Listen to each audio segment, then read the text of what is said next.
Most dictators start their careers with grand, sweeping speeches on balconies, wearing pristine military uniforms.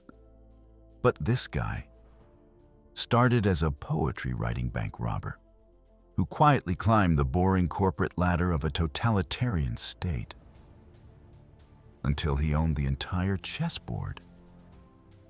This is the story of Joseph Stalin, a man who turned political survival into a dark, cinematic art and ruled a massive global empire through absolute paranoia. In the early 1900s, Stalin wasn't a frontline politician or a brilliant philosopher. He was the guy doing the dirty work that kept the lights on. He organized massive, high-stakes bank heists to fund Vladimir Lenin's underground revolution. He spent years escaping frozen Siberian exiles, surviving betrayal after betrayal, and learning one crucial rule for life: trust absolutely no one. Not your friends, and definitely not your allies. Before he was the terrifying Man of Steel, he was just Iosif Jugashvili, a poor kid born in Georgia. He had a brutal childhood, a face scarred by smallpox, and a left arm permanently deformed from a carriage accident.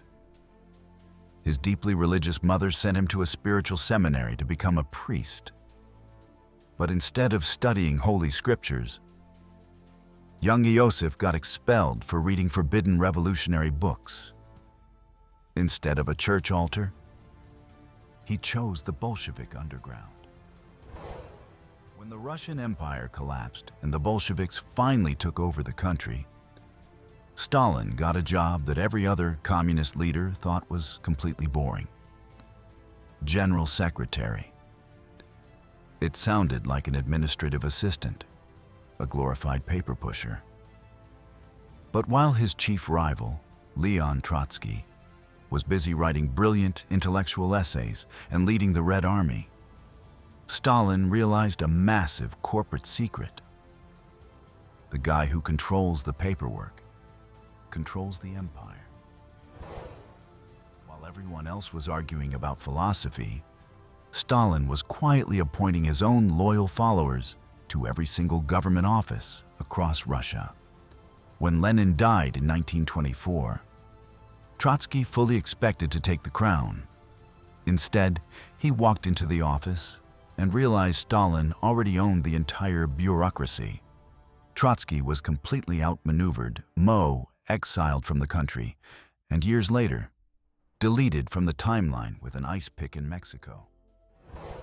By the 1930s, Stalin's paranoia reached peak historic levels. He didn't just want power, he wanted absolute security. So, he initiated the Great Purge. The logic was simple. If you looked at him wrong, if you were too popular, or if he literally dreamed you were a traitor, you disappeared. He eliminated 90% of his own military generals, the very men he would need for a future war. He executed his closest friends and old revolutionary heroes. He even executed the secret police chiefs who carried out the executions for him. In Stalin's universe, being intensely loyal today just meant you were a convenient target tomorrow. He was so obsessed with control that he pioneered the original 2D Photoshop long before computers existed. He had historical photos altered, airbrushing dead or disgraced politicians out of pictures, literally erasing people from existence. But in 1941, this paranoia backfired. Stalin received dozens of urgent intelligence reports warning him that Adolf Hitler was preparing a massive invasion. But Stalin refused to believe his own spies. Why? Because he genuinely believed Hitler wouldn't risk a two-front war. He trusted Hitler more than his own generals. Classic mistake.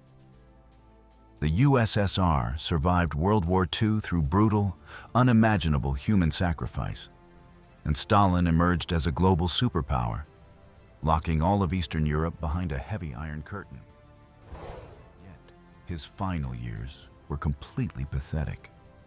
His paranoia became a psychological prison. He was so terrified of being poisoned that he arrested his own personal doctors, claiming there was a doctor's plot to kill him. He had his food tested by food tasters, changed the rooms he slept in every single night, and stayed locked inside his private dacha. On March 1st, 1953, the system he built finally caught up with him. Stalin suffered a massive stroke inside his bedroom.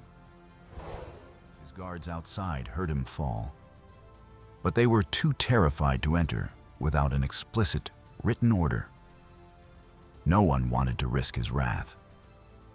By the time they finally built up the courage to open the door, Stalin had been lying in his own mess for hours, and because he had arrested all the competent doctors in Moscow, there was no one left to save him. He killed millions to ensure his safety. But in the end, he died because everyone was too terrified to check if he was breathing.